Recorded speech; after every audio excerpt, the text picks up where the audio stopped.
There was that video a while ago, I think it was Ross Kemp.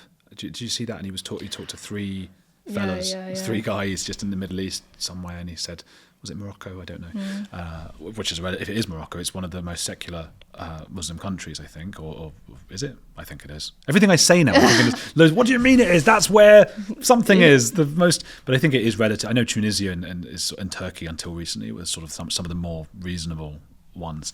And yeah, there's three guys, and he was saying, but why? You shouldn't be violating these women and so forth. And they couldn't even grasp why you wouldn't physically do that to a woman. Well, he tried several times. He says, well, how do you think it makes the woman feel to do the R word, which we can't say on YouTube, to a woman? And they've just sort of blank, and he's like, well, what do you think the consequences are on her? And they're like, oh, she'll scream. And it's like, okay, why is that bad? Oh, I'll get in trouble. Right. Which is true from his perspective. Yes. But again, that's the viewing of women as a denomination below men. And there was that woman reporter in Egypt. Did you see that? And then her camera went off. She was celebrating some sort of uprising in Egypt, I believe it was. Again, might be wrong, but it was a country around there. And everyone was happy and excited and like, oh, well done, all the guys, everything. Loads of guys around her. The camera or the light went off or something, and they just, like hundreds of them, just tore her apart. Like, I mean, she's alive, but what they did to her was, I can't even mention it. Well, and Iran have just lowered the age of marriage from 18 to 9. For what? I mean, how can the woke who side with the sort of Islamo-woke situation, how can they not see this? It's moral relativism, isn't it? I mean, this has sort of been taught from the 1950s-ish through to present day, that just because a culture is different to yours doesn't mean it is inferior to yours. Now, some pundits and politicians, including myself, have said, no, not all cultures are equal. And this is something, again, we've forgotten because we've been living in a relative luxury in that we've had a unified morality for hundreds of years in Europe, and people who have come here have come from colonized countries who have adopted a similar moral framework to ours. We've not had to encounter this.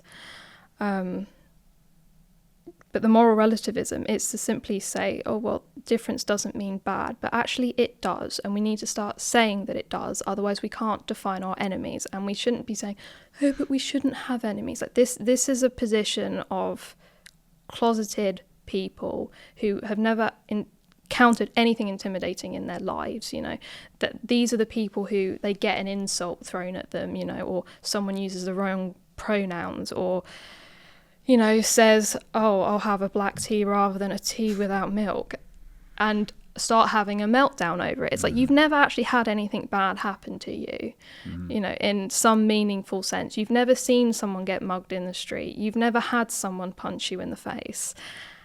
And that actually matters because it's those people who are in charge, broadly speaking. And so, it's the people who go, oh, well, I have black neighbours and they're lovely. And it's like, yeah, they've been here for several generations. They're wealthy, integrated. They are British in every kind of sense of the word.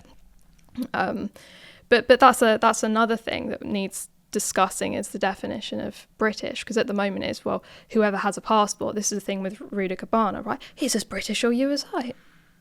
No, he's not. Does he have an accent?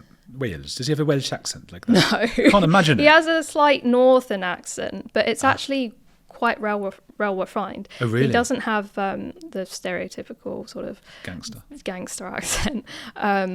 He's broadly speaking sort of very neutral English, kind of like mine, but on some of the inflections you can hear the, Liverpudlian lilt there. But yes, there are questions to be asked about why he specifically was coming across this material. The Rwandan influence there is huge. Both his parents, for those who didn't know, claim to be refugees from Rwanda after the Rwandan genocide. There's a question mark over that, particularly around the father, but we can't go into that at the moment because there's actually not a lot to get into other than the fact there's things that don't make sense that need to make sense. Oh, like what? Okay, so The father? Yeah, well, both the mother and the father. I spent 4 weeks, 12 hours a day, every single day, looking through British archives, Rwandan archives, Congo archives, Ugandan archives. Those are the neighbouring countries that a lot of refugees fled to. I looked at electoral records. I looked at ancestry sites. I looked at travel logs. I looked at immigration court disputes. I looked at immigration appeals.